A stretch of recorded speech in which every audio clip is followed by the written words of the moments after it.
tous. Salut Jeff. Salut, c'est Fala. Tu vas bien? Ah, super. Ouais, ça va Montréal, ça te plaît? Ah, c'est vraiment vrai. Ouais, Vraiment une belle ça ville. va? Cool. Ouais, super. Super. Les gens sont sympas.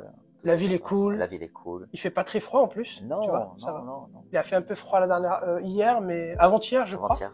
Mais ça va. Alors aujourd'hui, on est chez avec Jean-François pour vous faire un petit peu la première vidéo, on va dire dans un format un petit peu standard, hein, dans lequel on a l'habitude de le voir sur YouTube. Donc le but, c'est de faire des séries d'interviews dans cette chaîne pour vous montrer un petit peu et pour partager avec vous la plupart des technologies qu'on connaît, avec qui on travaille, hein, comme tu le sais, que ce soit la sécurité, le cloud, etc. Autour des technologies focus Microsoft quand même. Et le but aussi, c'est vraiment de vous faire vivre des expériences comme on a pu le voir donc hier. Donc on a participé à une conférence au Collab Days chez Microsoft Montréal, donc qui a été organisée par Serge, Nicolas, Joris Fort, etc. Ce qui est intéressant dans ce genre d'événement, c'est que, comme je vous l'ai dit, hein, c'est que ce sont des événements gratuits. Vous êtes invité à venir, vous pouvez vous inscrire, vous pouvez directement venir gratuitement et assister à plein de sessions. Et le but de ces sessions, c'est tout simplement, en fait, vous allez avoir des MVP, des speakers de renom qui vont venir partager leur expérience, que ce soit sur de la sécurité, que ce soit sur de la collaboration, que ce soit sur de l'identité, etc. Et encore une fois, le but vraiment finalement de toutes ces communautés que vous connaissez et qu'on commence quand même un petit peu à promouvoir, hein, comme vous pouvez le voir, que ce soit les Identity Days, que ce soit l'AMS en France, que ce soit les Showtech Days à la Ville de la Réunion, etc. C'est vraiment le but, c'est de partager la connaissance ensemble, parce que je pense que quand on partage ensemble, on est toujours plus fort ensemble, comme tu peux le voir, Jeff, surtout avec les échanges qu'on peut avoir, etc.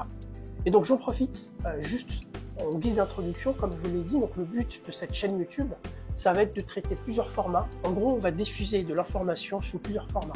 On aura le format vlog, comme je vous l'ai dit la dernière fois, où vous allez pouvoir être en immersion avec nous quand on va faire des events, que ce soit chez Microsoft à Redmond, donc à Seattle, que ce soit au Ignite, que ce soit à la Build. D'ailleurs, je vais y aller donc le mois prochain. Je vous ferai un blog sur la Build.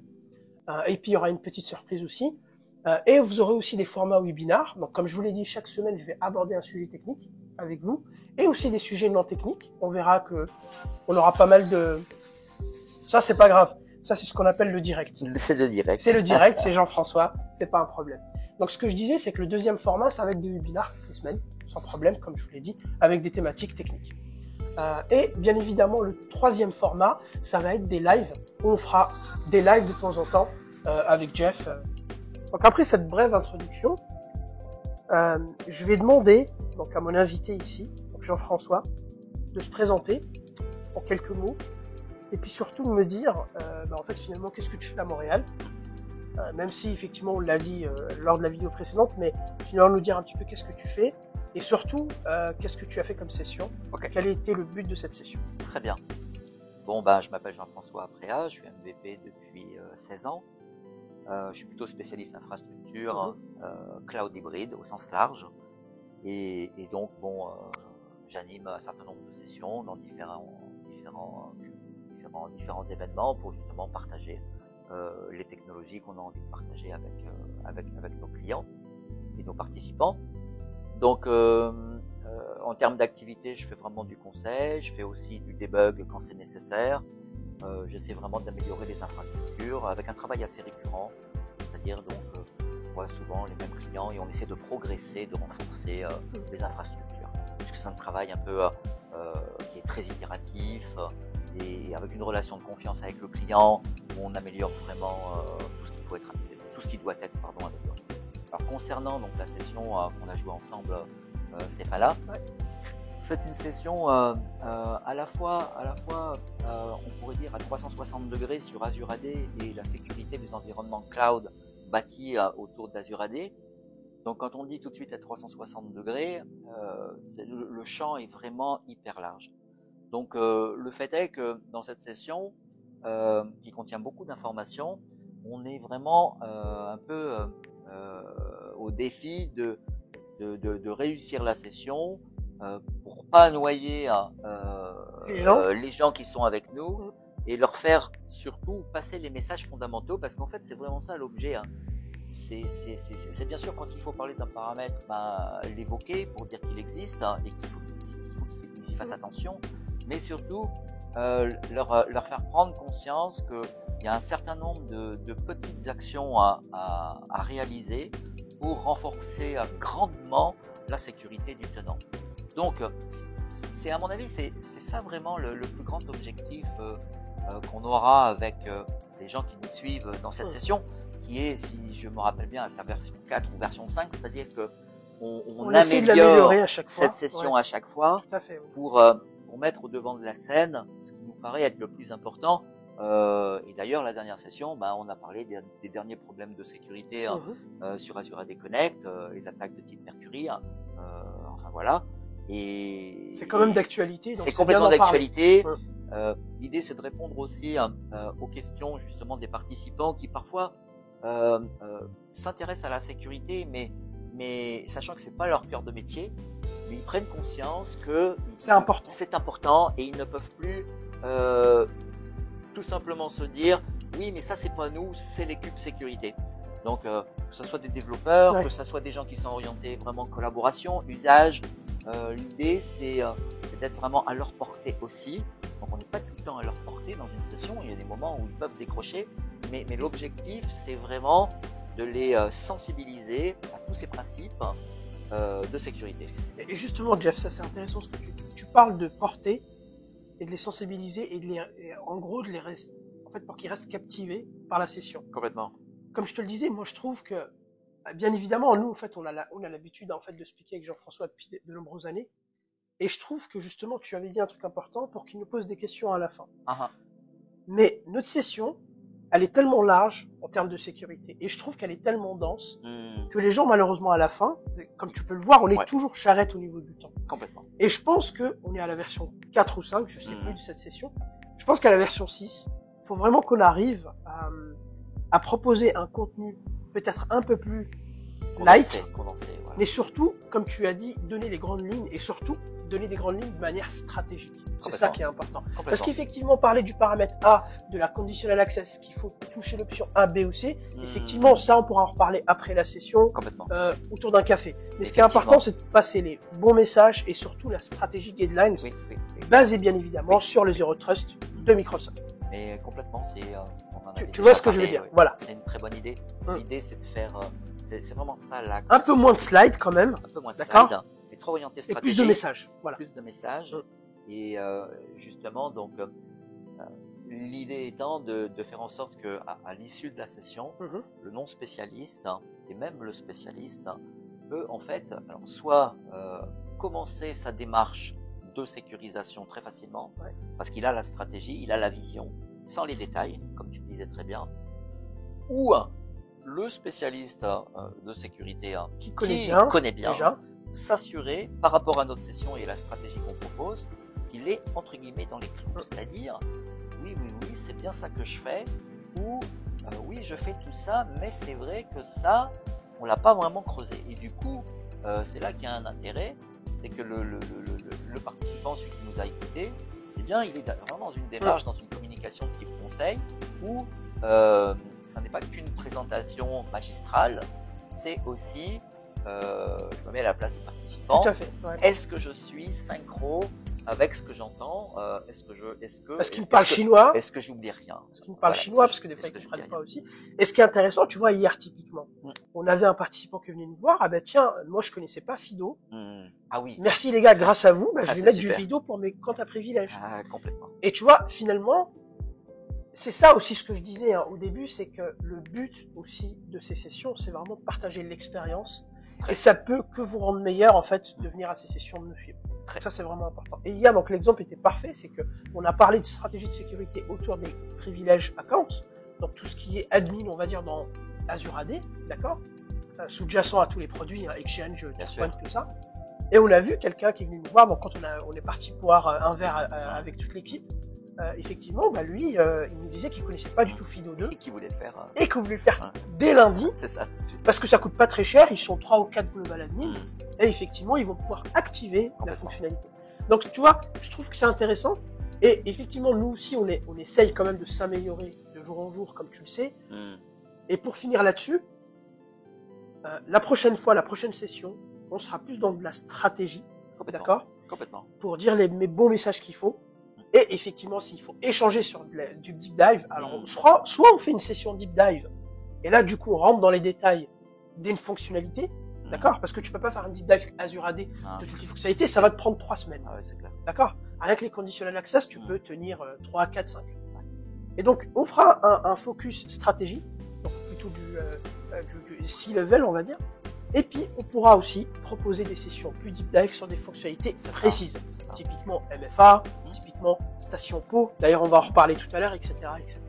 Okay. Depuis le début. Tu as été l'un des premiers MCT en France ou en Europe, je crois. Donc, c'est vrai que tu as, on va dire, un vécu qui est assez intéressant. Et du coup, moi, ce que j'aimerais, et surtout ce que tu expliques à nos éditeurs, c'est finalement, aujourd'hui,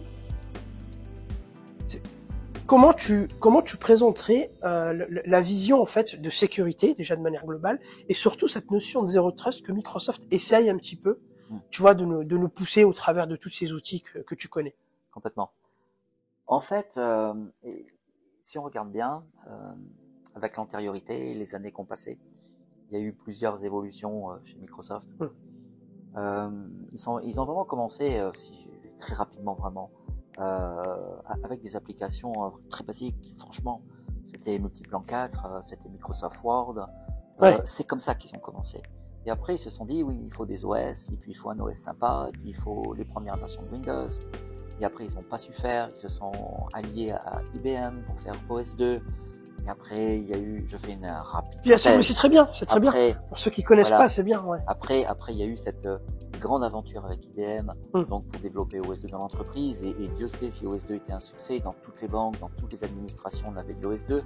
On peut se rappeler du couple OS2 PS2. Ceux qui connaissent pas chercheront, mais ils verront comme c'était bien à cette époque-là. Et puis, il y a eu on va dire, petite différence de stratégie de la part entre Microsoft et puis IBM. IBM voulait mettre le paquet et continuer sur OS2 et Microsoft avait déjà une vision plus moderne à cette époque. Ils pensaient qu'on était au bout d'OS2 et ils pensaient que pour faire quelque chose de nouveau, il fallait remettre les compteurs à zéro. Et c'est de là qu'est venu le projet NT, New Technology. New Technology, c'était vraiment on repart from scratch. On est arrivé au bout du bout avec OS2. IBM veut continuer, c'est pas grave, on se dispute pas, même s'il y a eu une sorte de divorce. Ça a été quand même un peu compliqué. Un peu douloureux. Voilà, c'est ça. Mais voilà, et chacun a pris sa voie. Et que s'est-il passé avec le temps? Il est apparu que finalement, cet operating system était conçu avec une architecture, un design complètement moderne.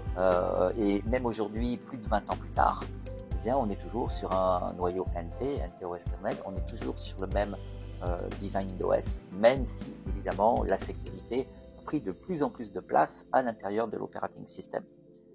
Donc voilà ce qu'on peut dire en termes d'approche sur le côté legacy, celui qu'on qualifie de legacy aujourd'hui, puisque tout ça, ce sont les OS qui tournent dans nos infra on-prem. Mais quand même, parce que les OS dont je parle là, donc en gros Windows NT, Windows Server, etc., c'est quand même ça qui tourne dans les data centers de Microsoft, en tout cas en partie, en termes d'hyperviseurs. Donc aujourd'hui, le noyau NT, dedans on a Hyper-V, on a la virtualisation, et on sait comme c'est puissant, en tout cas côté cloud, Microsoft utilise beaucoup cette plateforme de l'autre côté, c'est-à-dire donc dans ses data centers Azure. Alors après, tu avais le focus sur la sécurité, la vision de Microsoft au niveau de la sécurité. Oui. Si on fait un mini rappel historique, rappelle-toi, quand il y a eu beaucoup d'attaques sur Windows NT, je sais plus si c'était Windows NT, c'était sous Windows 2000, avant de passer à Windows 2003, c'est exactement ça. Dans le programme bêta 2003, Stop au Dev. Bill Gates, à l'époque, il dit on arrête de développer et on fait ce qu'on appelle la Security Review. C'était quoi la Security Review? C'était on reprend les dizaines de millions de codes de l'OS et on relit tout pour être sûr que le code est sécure, pas etc., parfait, mais au moins sécure, le plus sécure possible, d'accord? Et c'était déjà une époque où les systèmes se faisaient attaquer.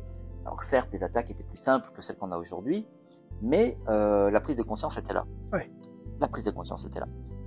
Donc ça a été une sorte de marqueur où on voit vraiment que Microsoft fait l'effort de sécuriser tous ses produits, tous ce dont ils sont, que ce soit l'OS, que ce soit les plateformes type base de données, les outils de développement, les produits de management, comme SMS, devenu SSM, aujourd'hui MECM. Donc on voit qu'il y a un gros travail de sécurité qui est fait on-prem. Mais au final, si maintenant on regarde ce qui se fait à l'instant T, on s'aperçoit que l'effort il est vraiment côté cloud. C'est-à-dire que globalement, on reste dans une qualité de produit on-prem qui est d'un très très haut niveau. Franchement, oui, les produits, je ne voudrais pas dire qu'ils sont proches de la perfection, mais vraiment ils s'en rapprochent. Ils sont quand même assez stables et redoutables. Ils s'en rapprochent beaucoup.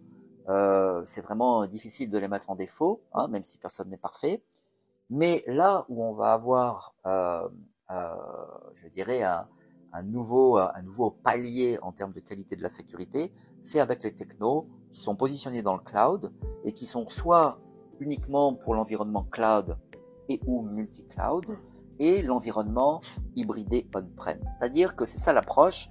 L'approche, c'est de dire, pour protéger l'environnement on-prem, aller consommer la technologie qui est dans le cloud. Et d'ailleurs, c'est marrant que tu dis ça parce que tu te souviens quand on avait fait notre première version du Zero Trust, on parlait un petit peu de la puissance du cloud pour justement le sécuriser on-prem et surtout donc le côté hyperscale parce qu'aujourd'hui, les attaques sont de plus en plus puissantes, les ransomware sont de plus en plus puissants et comme tu peux le voir, les groupes d'attaquants, ça reste quand même, maintenant c'est des grosses organisations. Complètement. Limite, enfin ça devient, c'est des entreprises qui sont câblées pour ça. Complètement. Et effectivement, aujourd'hui, les produits on-prem ne suffisent plus. En tout cas, les produits on-prem qu'on connaissait d'avant sur la sécurité, que ce soit les antivirus, etc.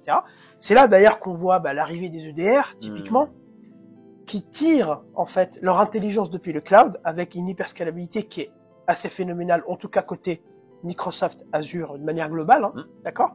Que ce soit par exemple Defender for Identity pour la partie protection, on va dire, des contrôleurs de domaine au niveau des identités, donc via du machine learning et ce qu'on appelle de l'analyse comportementale. Et tu as aussi typiquement toute l'intelligence dans Defender for Cloud, dans Azure typiquement par exemple, où tu as vraiment la puissance du cloud qui va venir au service de la sécurité. Complètement.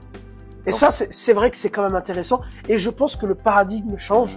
Je sais pas si tu te souviens, on avait une slide, je m'en rappellerai toujours, qui disait que le futur de la cybersécurité était dans le cloud. Est-ce que tu t'en souviens de celle-ci? Oui. Ouais. Et c'est pas Microsoft qui le dit. Exactement. C'est Rochester ou Forrester. Le cabinet Forrester, qui bien sûr analyse les capacités des produits, les coûts. De manière globale, etc. Histoire de dégager des tendances qui sont après utilisées par les grands clients, parce que souvent c'est les grands clients, les fortunes 100 ou les fortunes 1000 qui sont les premières à consommer ces nouvelles technologies parce qu'elles sont vraiment en attente. Il y a vraiment une synchrone. Et elles ont quand même aussi plus de moyens. Elles ont plus de moyens. Il faut dire aussi quand même aujourd'hui. C'est ça. C'est marrant parce qu'on en parlait hier en fait au restaurant. Le licensing Microsoft, donc c'est intéressant effectivement quand tu aides le 5, tu as énormément d'options. On avait fait le parallèle d'une slide qui avait été sortie par Microsoft qui dit que si vous prenez tous les produits M365 de sécurité Microsoft et que vous les alignez pour chaque produit, on va dire différent dans le marché, effectivement ça reviendrait à peu près 2 fois plus cher. C'est ça. Et en plus, on oublie que c'est quand même beaucoup plus intégré.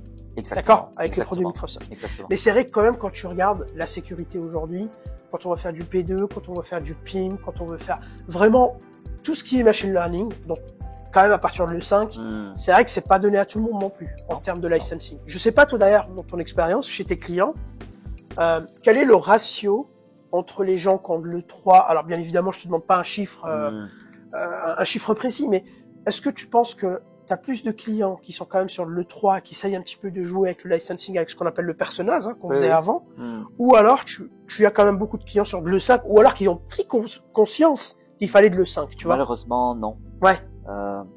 Si on regarde bien au final, même si le discours de Microsoft, franchement, il est clair. Et je le trouve clair et donc, assez remarquable en termes de sécurité. Voilà. Ouais. Donc les clients ont une information vraiment qui leur permet de bien choisir. Moi, je constate au final qu'ils choisissent rarement les licences E5. Souvent, ils font du E5 en mode très limité, c'est-à-dire que vraiment c'est massif. E3, sur une population réduite. Et voilà, et sur une population réduite. Des fois, c'est même pas de l'E5, c'est juste du P2 pour protéger l'identité que l'identité, c'est-à-dire ils vont pas plus loin. Alors qu'en vérité, ils pourraient avoir intérêt à au moins sur un périmètre réduit, être au top du top sur un périmètre réduit. C'est mieux que rien, mais bon. Donc, quelque part, on constate quand même que, au sens large du terme, j'ai envie de dire, dans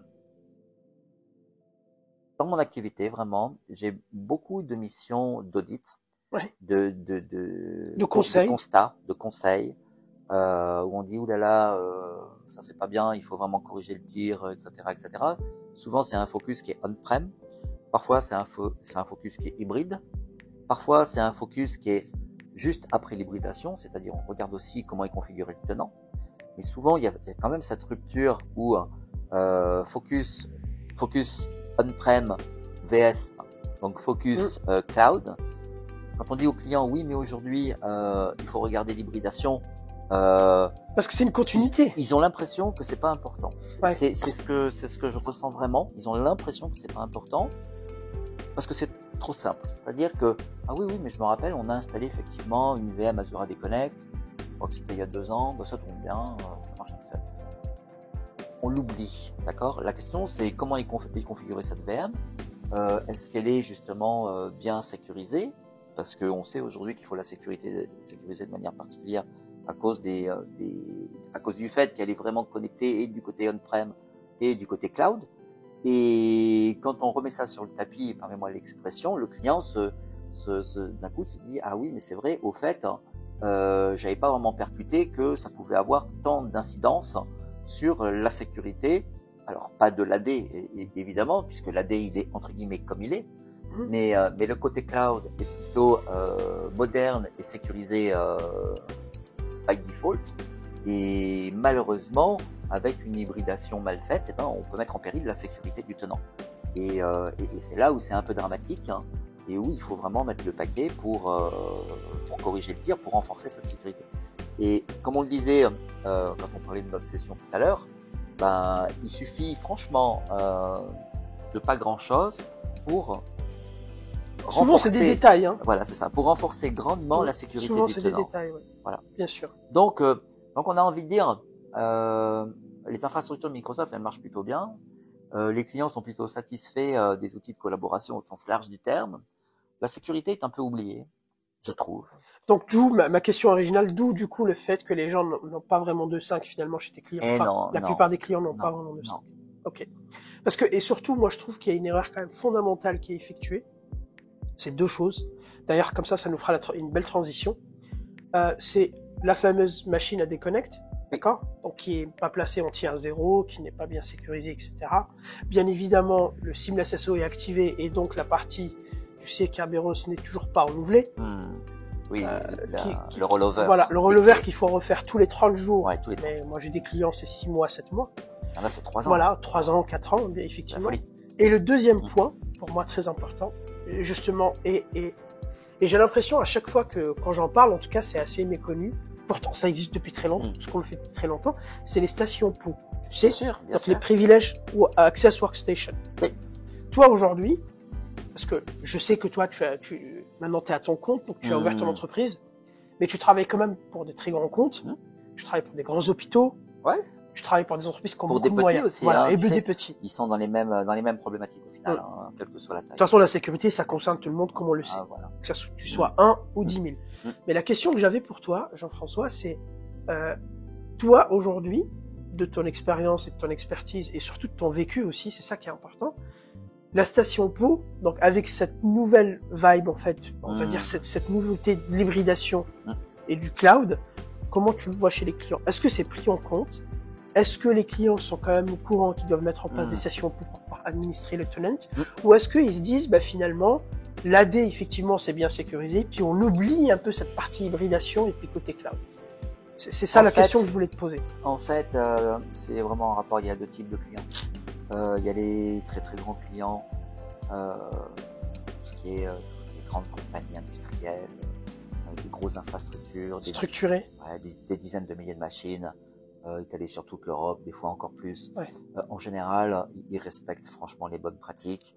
Il y a des équipes de sécu qui sont staffées, comme on dit, comme il faut, que ce soit pour des machines Windows, des machines Unix, le management de ceci, le management de cela, tout est à la norme qui va bien pour que la sécurité soit au top. Et là, on va retrouver des stations POW sécurisées. Vraiment, alors là, On peut pas se tromper. Dans Donc, les codes l'art, quoi. Ah ouais, c'est tout comme dans les livres.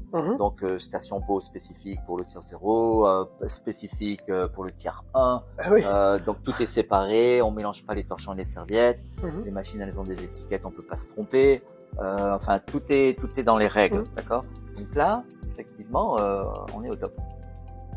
Et concernant tout ce qui est alors entreprise normale, moi j'ai envie de dire alors ce que j'appelle normal, c'est les petites PME par exemple. Alors les petites PME, c'est vraiment 99 fois sur 100 jamais fait, d'accord. Et même les petites entreprises qui sont un peu au-dessus des TPE, hein, ce que Microsoft appelle souvent les small and medium business, un peu large comme taille, ça va de 500 personnes à 5000. Et bon bah c'est pas 50 000 ou 500 000, mais quand on a une entreprise de déjà 4 ou 5 000 personnes réparties sur 10, 20, 30, 40 sites, ça commence à faire quand même. Hein. Avec justement de la collaboration, des accès externes et tout ça, des échanges avec des partenaires. Enfin voilà, les données transitent dans tous les sens. Les utilisateurs se déplacent dans tous les sens avec des machines qui se connectent sur les réseaux.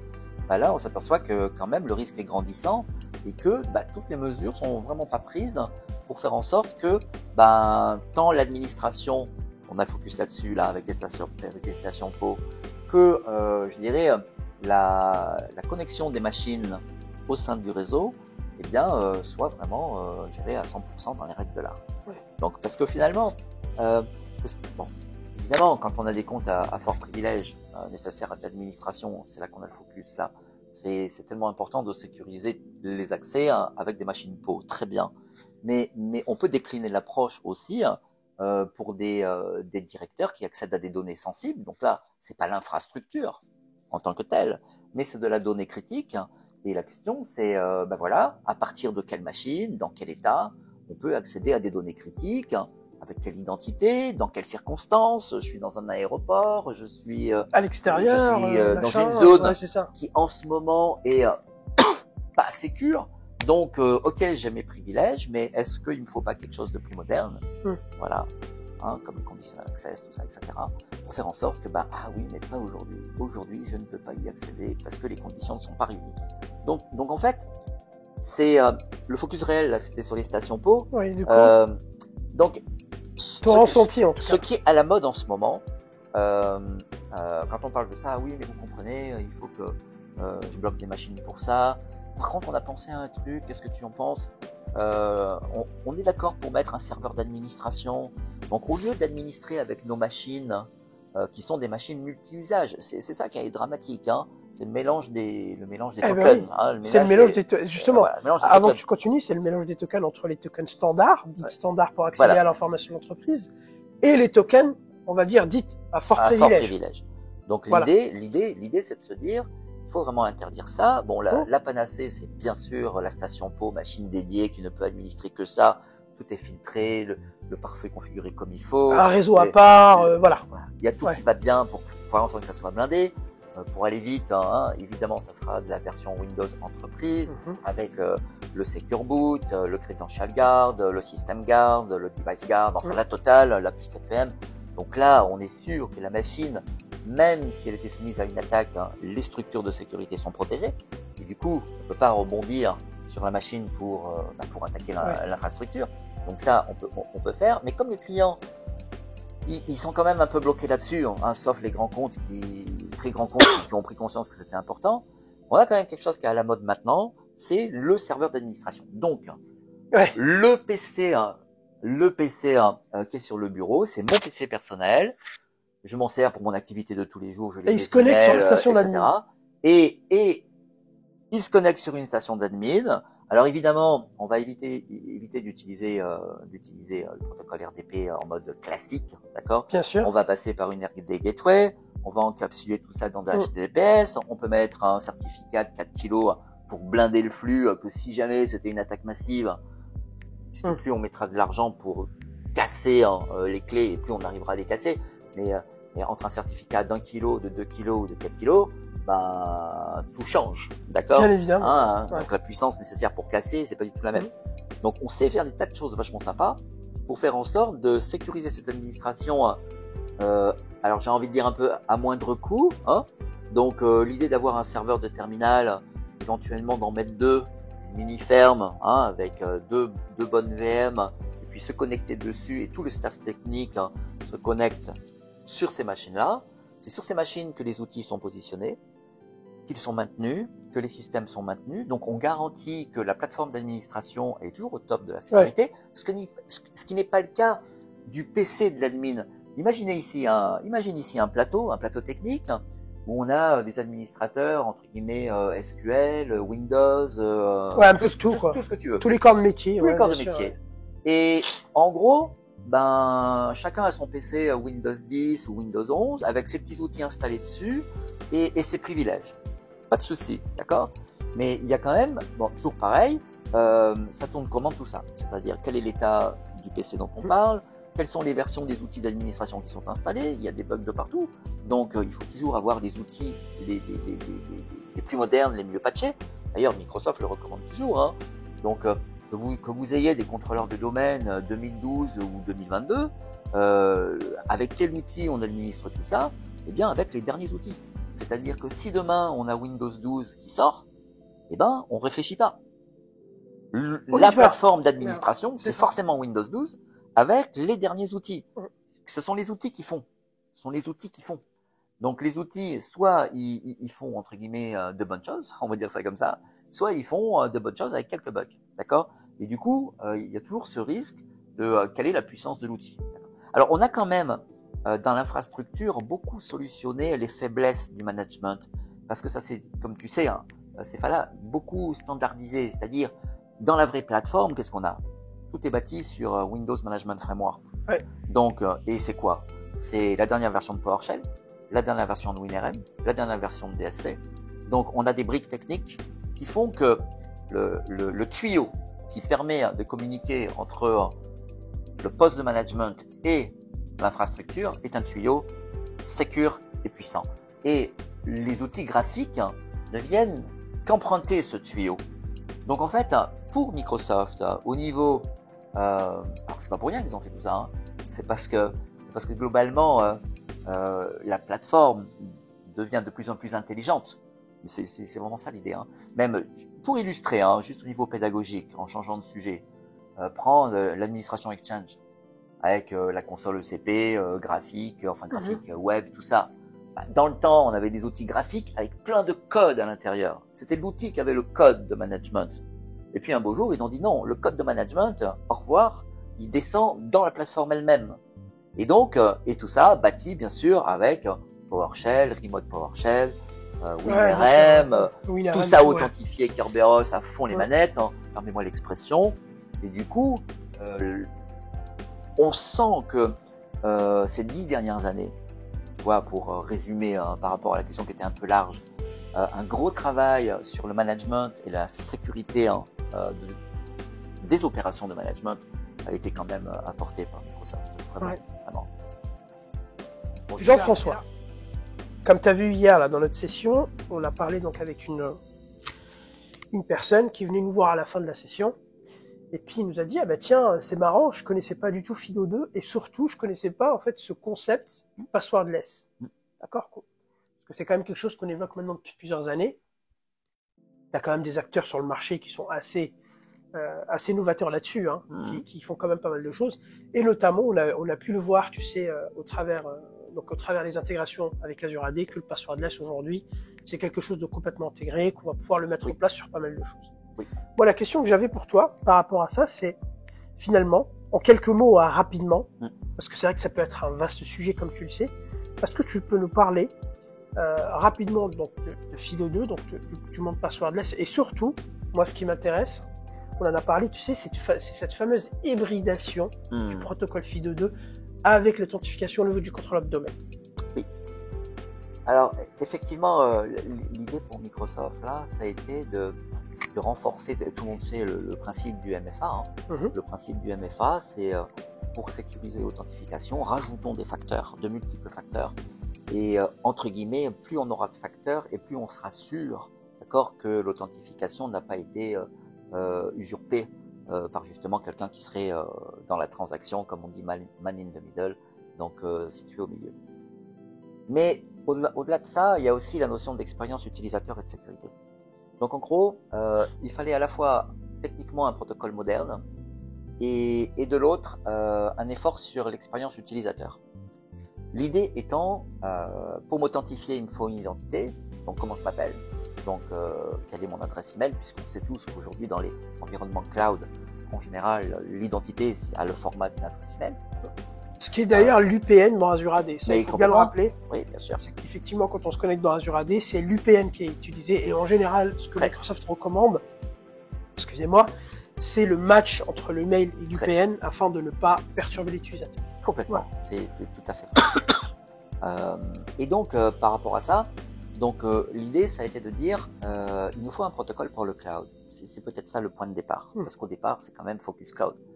Donc, Microsoft travaillait avec Google, aussi avec le consortium WebAuthn, et c'est de là qu'on a un protocole côté Internet qui s'appelle vraiment WebAuthn, et qui est encapsulé, non pas vraiment dans l'operating system, mais dans les browsers.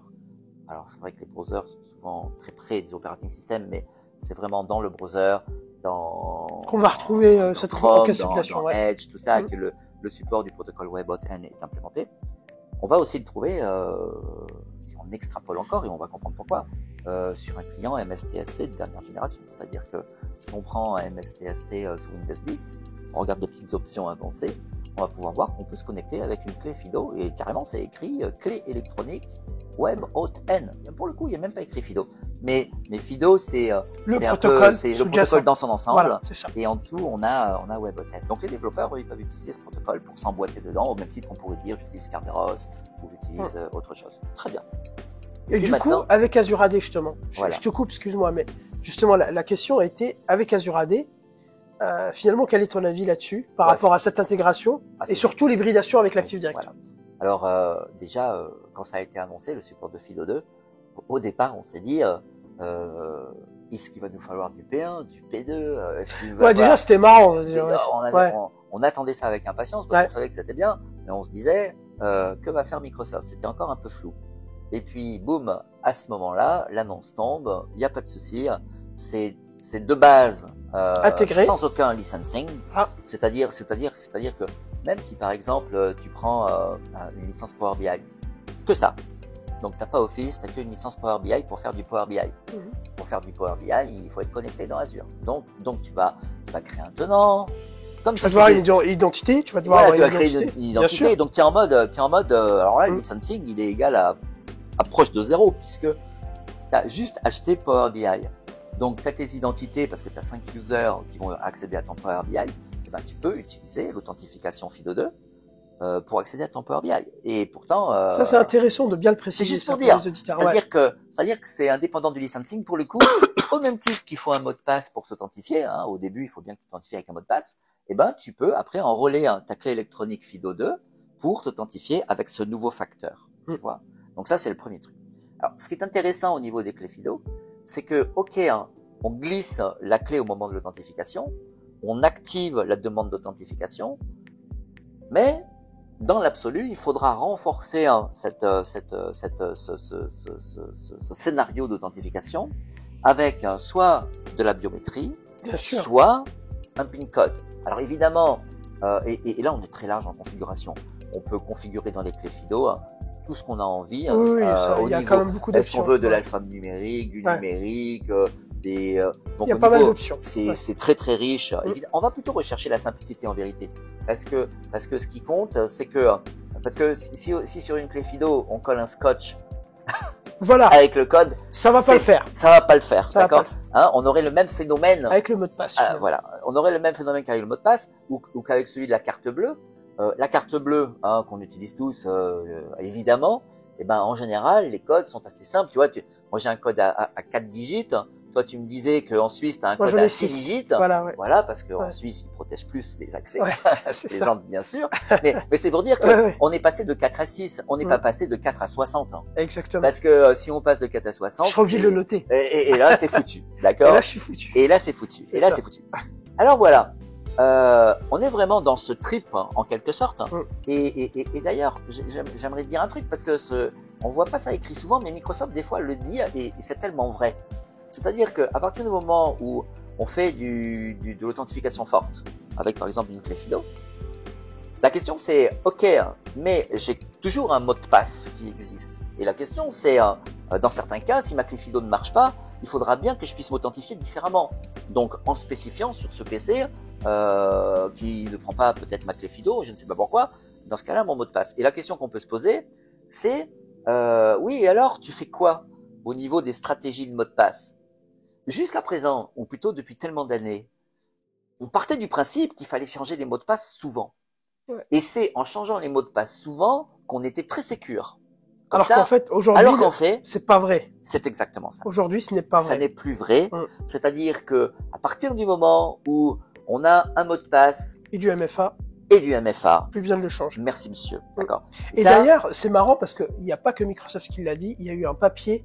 Je crois que c'était le CSA, je sais plus, oui, il faudra que je retrouve, ou l'ANSSI, qui disait qu'effectivement que si on avait en fait du multi-factor authentication, donc un mot de passe plus une méthode d'authentification, un facteur d'authentification supplémentaire, oui.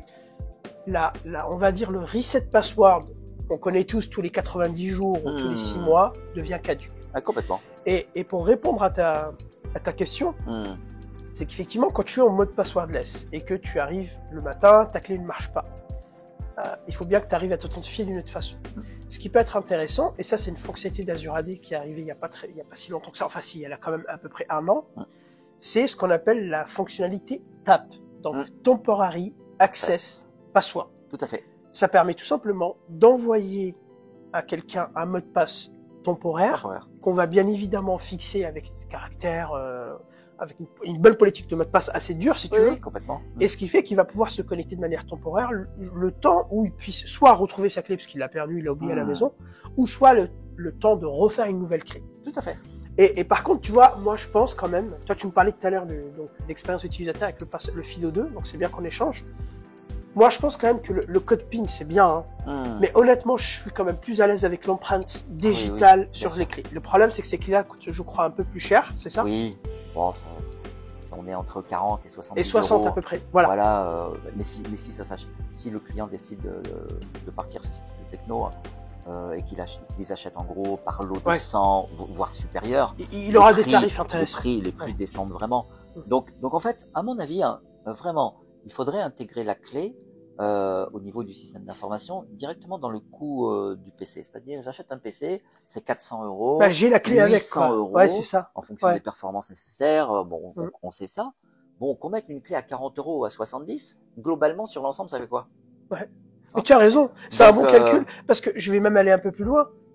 Quand tu donnes un PC à un collaborateur, tu lui donnes une souris. Mais bien entendu. Et tu lui donnes un casque aussi. Le casque, il coûte quoi? Entre 200 et 300 balles, quand même. Un bon casque, j'entends. C'est ce type de vision qu'il faut avoir. Exactement. Et c'est pour ça que, tu vois, dans notre prochaine session, il faut qu'on soit vraiment plus stratégique dans le message qu'on doit donner. Et ça, faire comme ça, c'est un message qui peut être intéressant. Alors maintenant, pour aller au fond du truc et disons, et si on pouvait utiliser aussi la clé FIDO dont on a parlé maintenant, sur le PC lorsqu'on est dans l'environnement on-prem. C'est ça que je voulais en parler. C'est la fin de la discussion. Ouais, c'est la fin de la discussion. En fait, pour faire un petit peu retour sur le passé, c'est pas arrivé tout de suite, d'accord? Donc on a d'abord eu le support de FIDO 2. Sur Azure AD. Après évidemment, on a trouvé ça fantastique. Après on s'est dit, oui, mais ça serait bien qu'on puisse l'utiliser aussi pour ouvrir la session Windows quand la machine est dans un environnement Active Directory. Donc, que fallait-il faire pour faire en sorte que ce soit possible? Le problème, c'est qu'il y a une rupture de protocole. C'est là qu'est le problème. Eh oui, ils savent pas se parler. Voilà. C'est-à-dire que d'un côté, on a AD avec Kerberos, ou NTM, on met de côté, parce qu'on est... on est sécure, nous. On est natif Kerberos, on va dire. Donc, toutes les nouvelles applis sont plutôt bâties sur Kerberos que le reste. Et de l'autre, on a OIDC, d'accord, O2, qui est là-haut dans Azure. OpenID Connect, pour ceux qui savent, et O2, bien évidemment. Merci, Céphala. Et du coup, c'était un peu compliqué d'implémenter ça, on va dire ça comme ça. Mais, encore une fois, tu parlais tu sais, c'est un slide qu'on avait mis, qu'on avait après qu'on a retiré, je parce crois. que c'était trop long. Ouais. Mais on aimait ce slide. On parlait de la magie. Hein, J'aimais bien ce mot, la magie. Oui, j'avais été un peu inspiré Oui, sur là. t'étais inspiré ce Voilà. jour-là. Parce que je trouvais ça fantastique. Ouais. Parce que la première fois que j'avais configuré ça, j'avais trouvé ça un côté magique. Bah, parce magie. Il y en avait pour 10 minutes à configurer ça. Et là, on se dit, waouh. C'est-à-dire, Ouais. il y a vraiment des équipes d'engineering qui font des trucs. Qui pensent quand même à plein de choses intéressantes. Qui passent à plein de choses. Ouais. En fait, le principe, il est le suivant. En fait, le principe, il est de créer une sorte de proxy Kerberos virtuel. Voilà, on va dire ça comme ça, proxy Kerberos virtuel. Et l'idée, c'est quoi? Ben, l'idée, c'est, on a configuré son Azure AD Connect, il est dans la version qui va bien. On a des contrôleurs de domaine 2016 ou 2019 patché, ou supérieurs, patché comme il faut, merci. Alors patché parce que c'est une bonne pratique et patché pour que ça marche. Voilà, c'est surtout ça. Parce qu'il y a des patchs nécessaires sur les contrôleurs pour que ça marche. Et puis il faut aussi des machines de type Windows 10, 04 ou supérieur pour que ça soit opérationnel. On est content, on le fait. Dans Windows 11 bien entendu. Et en fait, on se connecte dans son tenant en PowerShell, on tape la commande qui va bien, tac, on fait entrer, et du coup, on voit apparaître dans son OU Domain Controller, dans son environnement on-prem, eh bien, un contrôleur qui s'appelle Azure AD Kerberos. C'est quand même, c'est trop. Et c'est la magie. C'est trop hallucinant. Ouais.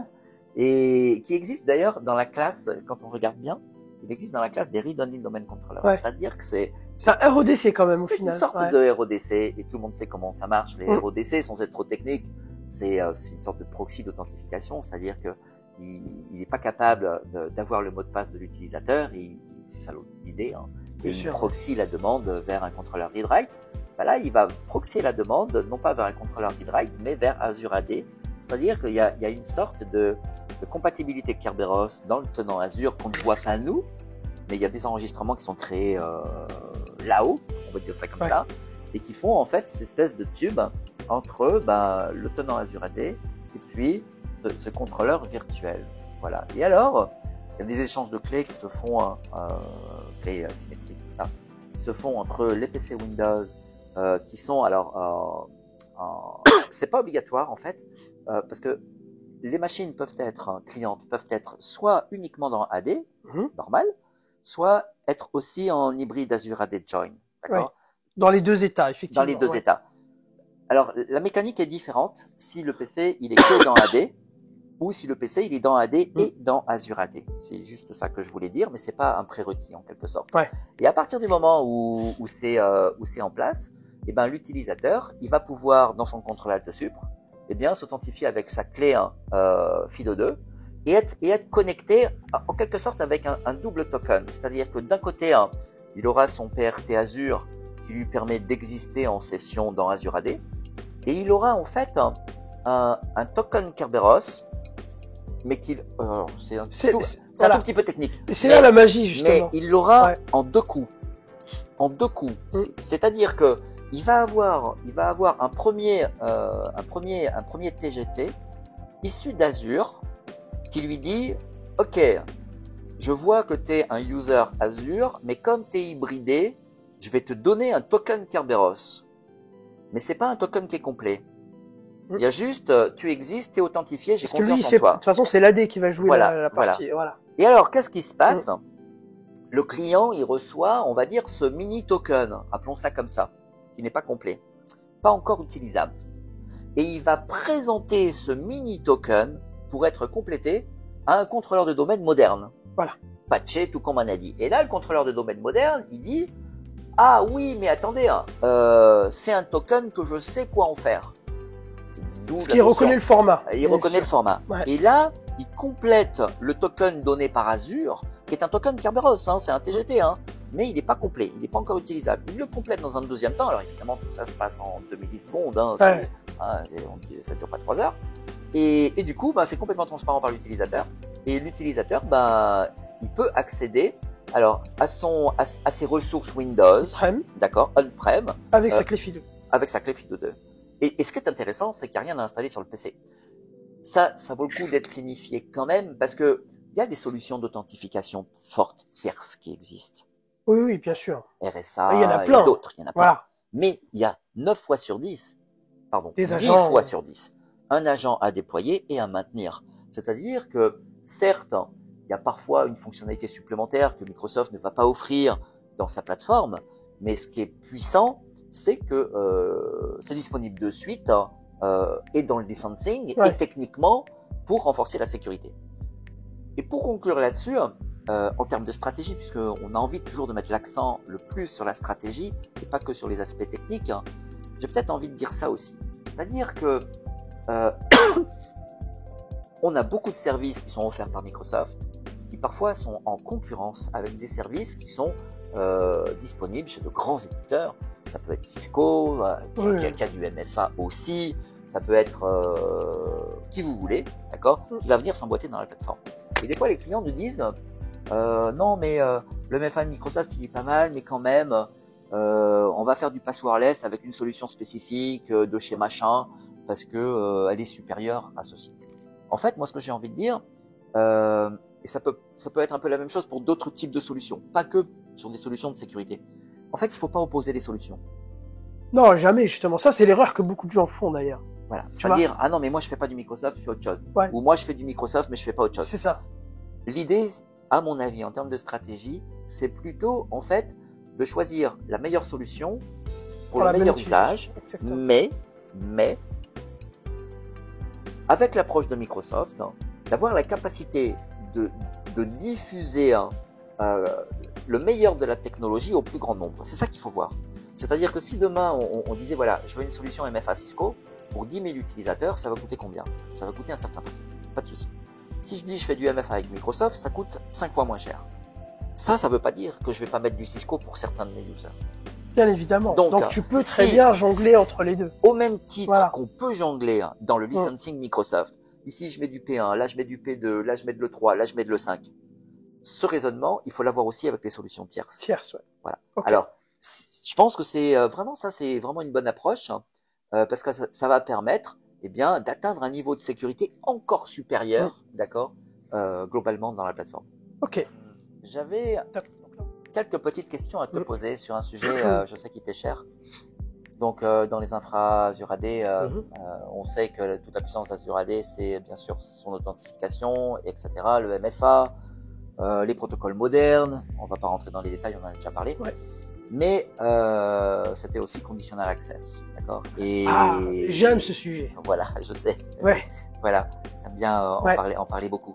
Et donc, en fait, est-ce que tu peux nous dire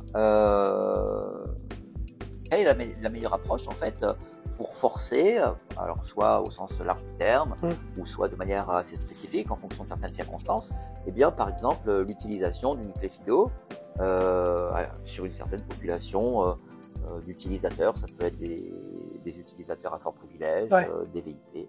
Dis-nous un petit peu. Alors, c'est intéressant parce que, justement, avant, en fait, quand je déployais ça chez des clients, quand je mettais en place FIDO 2, c'est vrai qu'au début, tu mettais en place FIDO 2, tu mettais ta clé, ça fonctionnait très bien, mais l'utilisateur, dans les choix d'options, quand il s'identifiait, il pouvait dire switch to password, et du coup, il choisissait son password. Du coup, c'est vrai que ça fait pas trop de sens, finalement. Enfin, c'est pas que ça fait pas trop de sens, mais c'est dommage, en tout cas, d'avoir de la sécurité assez cool, on va dire, comme on aime bien le dire, et puis finalement, l'outrepasser et d'y aller changer ça avec un mot de passe. Oui. Du coup, Azure AD, là, il y a pas longtemps, je pense que c'est une fonctionnalité qui date quand même de quelques mois. D'ailleurs, j'en parle dans mon dernier bouquin dans Azure AD qui sortira bientôt. Donc ça, c'est un petit teaser. On a en fait une fonctionnalité qui s'appelle l'authentification renforcée. Donc ce sont des stratégies, d'accord, qu'on va mettre en place, et ces stratégies vont pouvoir le définir le niveau, avec quel niveau d'authentification on va pouvoir s'authentifier. Et donc là, typiquement, par exemple, moi, ce que je fais pour des clients, et surtout pour le hardening, quand je fais mes audits et quand je fais ce qu'on appelle mon plan de remédiation, pour tout ce qui est admin, ou global admin, c'est-à-dire de manière globale, on met en place donc déjà du FIDO 2, et surtout, on met en place cette conditional access. En fait, on va faire deux choses. On va créer une policy qui va dire que c'est que du FIDO 2, d'accord? Donc ce qu'on appelle le anti-phishing MFA, parce qu'on va en parler tout à l'heure. Et ensuite, on va forcer cette policy d'authentification pour ces admins. Donc ce qui fait que l'administrateur, quand il va se connecter et quand il va vouloir aller sur l'interface d'administration, il ne pourra pas se connecter s'il n'a pas sa clé FIDO 2. Donc il est forcé à le faire. Ouais, ça devient c'est obligatoire. Après, c'est toujours pareil, j'ai toujours des questions. Oui, mais si j'oublie ma clé. Ben, en fait, moi, je réponds toujours, ben, si tu oublies les clés de ta voiture, tu peux pas démarrer. C'est clair. Donc, tu vas pas aller voir ton concessionnaire et lui dire, en fait, il faut me trouver une solution parce que je risque de oublier ma clé, donc je pourrais pas démarrer ma voiture. Donc, tu vois, en fait, on prend toujours le problème à l'envers quand on connaît pas les choses. Donc, ce qui est important à comprendre ici, c'est, bien évidemment, tu oublies ta clé, tu peux pas te connecter. Enfin, et même c'est du bon sens. Quand tu as soif, tu bois de l'eau. Enfin, tu bois. D'accord? Ben là, c'est pareil. Ben, votre clé, ne l'oubliez pas, tout simplement. C'est le message que je donne. Alors, pour complémenter ce que tu dis, parce que ça, je l'avais utilisé il y a longtemps. Alors, c'était pas avec les clés FIDO 2 à l'époque. C'était avec des solutions Gemalto. Avec les certificats ou les cartes à puce, voilà, bien sûr. Ben là, c'est pareil, finalement, c'est la même chose. Voilà. C'est un facteur de plus, c'est juste les protocoles qui sont différents. Les protocoles sont différents, mais je veux dire le principe est un peu le même.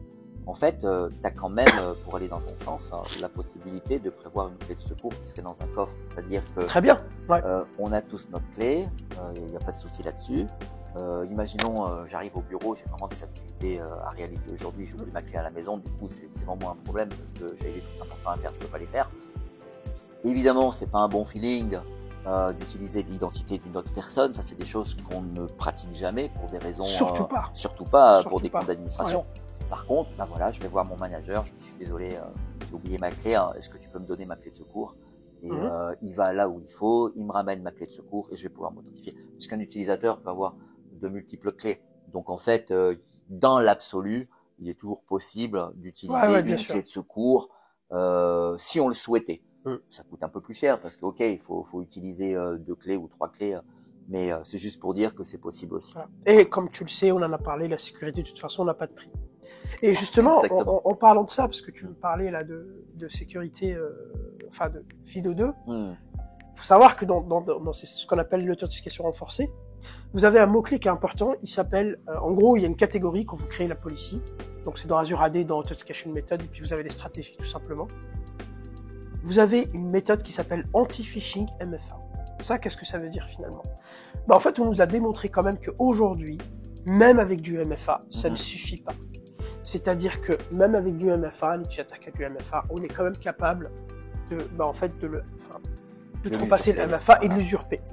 Pourquoi? Parce que tout simplement, avec des méthodes très simples, donc via des reverse proxy, qui vont venir se plugger entre l'utilisateur et Office 365, dans cet outil, par exemple EvilJinx, ce qu'on va pouvoir faire, c'est qu'on va créer une page d'authentification Office 365. Elle sera similaire à la page Office 365. Et ce qui est encore, et le pire dans tout ça, c'est quand tu vas mettre le nom de domaine pour finir, donc tu mets ton UPN et le nom de domaine, en fait, ça va reprendre le branding et le logo de toute l'entreprise directement, parce que comme c'est des trucs publics, si tu veux, ils peuvent les choper. Et du coup, l'utilisateur, lui, l'URL, alors, au lieu que ça soit écrit office.com, ça sera peut-être office avec 2 i ou des choses comme ça. Le certificat, il sera bon, voilà. Et l'utilisateur, il croit vraiment qu'il est chez lui, en fait. Il est là, le gros problème. Donc lui, bah, qu'est-ce qu'il va faire? Il va taper son UPN, il va mettre son mot de passe, et là, il va valider son token MFA. D'ailleurs, que ce soit code matching ou approve, c'est pareil, parce que c'est le claim MFA derrière, il est validé. Une fois que c'est validé, l'attaquant, lui, vu qu'il se met au milieu, du reverse proxy, il va recevoir 3 choses. Il va recevoir l'UPN de la personne, il va recevoir le mot de passe, il va le voir passer en clair. Surtout, ce qui est très important, parce que le mot de passe, on s'en fout un peu, vu qu'il va déclencher le MFA. Ce qu'il va recevoir, par contre, ce qui est intéressant, c'est qu'il va recevoir le token. D'accord. Donc, le token d'authentification. Et dedans, dans ce token, bah, il y a le claim MFA qui a été déjà approuvé. Donc, ce qui fait qu'il le prend, il va sur un navigateur en navigation privée, avec, par exemple, Cookie Editor. Il va pouvoir injecter ce cookie, et il va pouvoir s'authentifier automatiquement avec l'identité de l'utilisateur, et puis aller, donc c'est dramatique. Donc c'est pour ça que FIDO 2, c'est très important. Moi, si ça se n'est qu'à moi c'est FIDO 2 pour tout le monde, pour toutes les entreprises, pour tous les users. Le problème, encore une fois, c'est des questions de budget, mais comme tu l'as dit tout à l'heure, tu viens de me donner un argument tu viens de me donner un argument qui est assez intéressant, c'est que finalement, quand j'achète un PC, un collaborateur, en termes de budget, bah, qu'est-ce qui m'empêche de rajouter, on va dire, cette petite clé qui coûte entre 30... D'ailleurs, il y a même des clés qui coûtent entre 20 et 30 euros. Hein. Voilà, ça dépend après des constructeurs, donc on n'est pas là pour faire de la pub, hein, bien évidemment, mais vous aurez plein de constructeurs sur Internet, vous pourrez... Donc, voilà, pour répondre à ta question, oui, on va pouvoir forcer on va dire, la clé FIDO2, le protocole FIDO2 et le passwordless sur des comptes à privilèges ou des comptes normaux, directement, grâce au policy authentification forte proposée par Azure Active Directory. Super, merci. Voilà. Oui, c'est Fala. Jean-François. Suite Tiens, de notre ça faisait longtemps. Ouais, de nos échanges. Ouais. Tu sais bien qu'il y a quelque chose qui est vraiment important dans les infra on-prem. C'est la sécurité du mot de passe admin local des machines. Ça fait des années qu'on utilise la petite solution, mais très efficace, on-prem Microsoft Labs. Donc, je voulais que tu nous parles de ça parce que on a eu une belle annonce de Microsoft il y a quelques semaines, comme quoi donc maintenant on pouvait avoir Labs directement disponible dans Azure et que ça pouvait prendre en charge nos PC qui étaient dans l'environnement on-prem. Donc, si tu peux nous en parler un petit peu, ça serait super. Ouais, bien sûr. Alors, c'est vraiment un point intéressant parce que il faut revoir un peu l'histoire. C'est que effectivement, Labs que tu connais, on connaît tous. C'est une bonne solution. Le gros problème de Labs, c'est que il faut que tu sois dans un domaine AD parce que la conf se fait par GPO. Oui, forcément, il faut que les GPO descendent sur le poste. Mais il y a un paradigme qui change. Pourquoi ?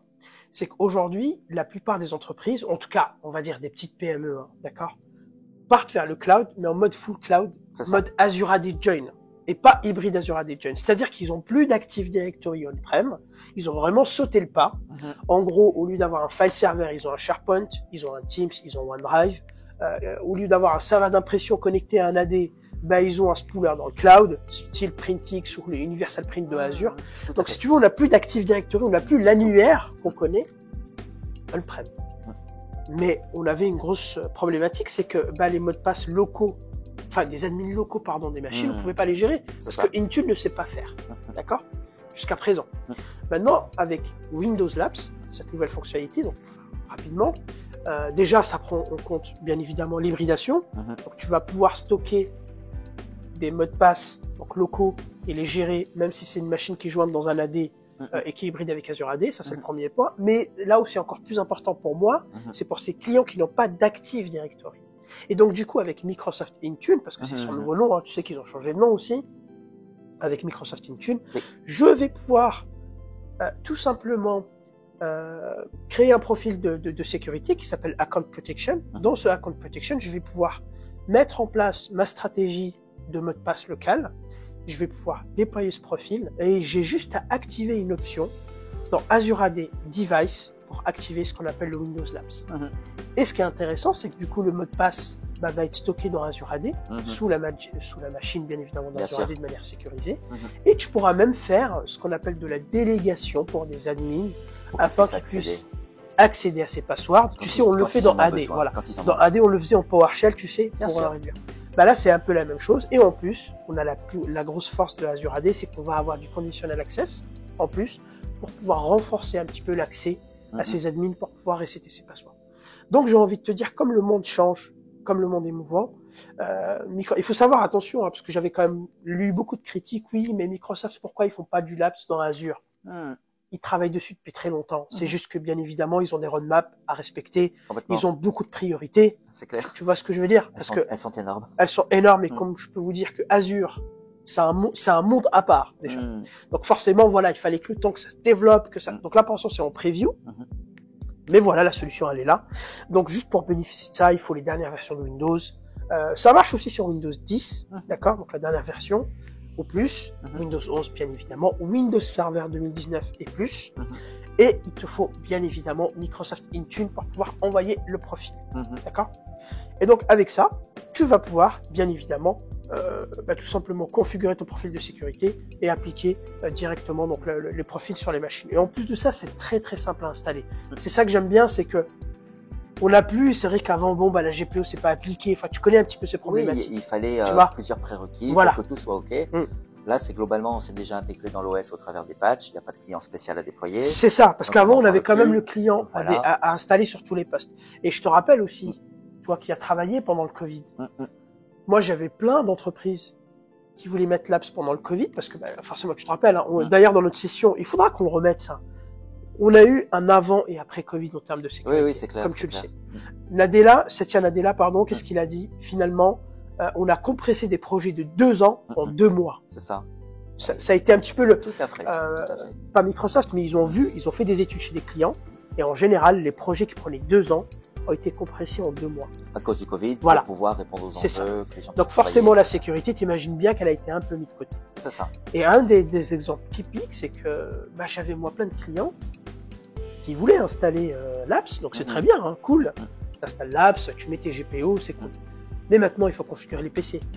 Mais les gens, ils sont en télétravail. Voilà.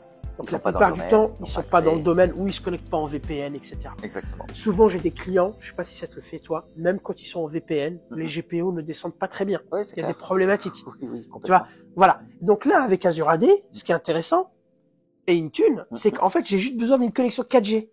Connexion Internet, je n'ai rien à installer, et le profil va descendre automatiquement sur ma machine. C'est toute la différence, en fait. D'un côté, on a des solutions on-prem qui communiquent on-prem. Alors, ok, certaines choses passent au travers des VPN, d'autres pas, c'est tout à fait vrai. Et puis de l'autre, on a des solutions qui sont typiquement cloud. Donc là, l'idée, c'est là où que ça se passe et ça descend. Il y a un autre point, peut-être, j'aimerais dire, je suis sûr que tu le sais, mais c'était juste pour complémenter. Pour finir la vidéo, vas-y. C'est que il y a beaucoup de clients qui ont mis LAPS. Et bien sûr, lorsqu'on fait des audits de sécurité, quand on l'a pas, c'est tout de suite détecté. Voilà. Il faut tout le monde le dit, machin. Là, je vais le faire, vous avez raison. J'avais un petit script vraiment pas super qu'il faisait, mais c'était pas bien du tout. Donc, je passe sur Microsoft Labs, que j'utilise depuis tant d'années. Et il y avait quand même un petit quelque chose qui faisait un peu flipper les clients quand on regardait de près. C'est qu'en fait, le mot de passe LAPS on-prem, il est stocké sur un attribut Active Directory. Et une fois qu'on a modifié le schéma, il existe en clair. C'est-à-dire que, ok, il y a une policy qui s'applique. Ok, ça change aussi rapidement qu'on le souhaite. Si on veut changer le mot de passe, c'est aléatoire tous les 14, toutes les 15 minutes, on peut le faire, ou tous les 3 jours, c'est pas le problème. Mais le mot de passe, en fait, il apparaît sur un attribut en clair. Et Microsoft nous a expliqué beaucoup. Ah oui, mais si vous voulez qu'il soit crypté, il faudrait du code sur le contrôleur. Donc c'est trop compliqué. Mais c'est pas si grave parce que de toute façon, il y a que des personnes habilitées qui ont accès à l'attribut. Donc le risque existe, mais il est minimisé. Là, ce qui est un peu nouveau, on va dire ça comme ça, c'est que là, il est crypté côté Azure AD. Donc non seulement c'est plus facile à gérer, c'est centralisé côté Azure. Donc c'est vraiment ça qu'on veut. Et en plus, le mot de passe est stocké de manière sécurisée, donc on y a accès au dernier moment. Et en plus, par défaut, il arrive avec des caractères que tu peux pas afficher, et bien évidemment, il faudra des droits spécifiques. Et comme on va mettre en place du FIDO2, une station PO, et contrôler la source pour pouvoir accéder à Azure AD pour pouvoir gérer les mots de passe Windows Labs, honnêtement, tu es bien sécure. On est super sécure. Voilà. Merci beaucoup, Jean-François. Un grand plaisir. J'espère que ce séjour à Montréal t'a bien plu. J'espère que la session t'a plu aussi. Top. Nickel. Ce qu'on va faire, c'est qu'on vous raconte un peu aussi nos histoires. C'est qu'on va se concentrer sur là où on a les Identity Days qui vont arriver. Donc, c'est dans longtemps, mais en octobre. Mais sachez-le, on commence déjà à préparer la session. Parce qu'en fait, une session de telle envergure, ça demande beaucoup de temps, de recherche et de réflexion. Oui, c'est ça. Tu vois. Parce que finalement, on parle pas que d'options. Parce que parler d'options, on trouvera toujours des options. Bien sûr. Ce qui est important, c'est vraiment, comme tu l'as dit, le message et la stratégie. C'est ça. Voilà.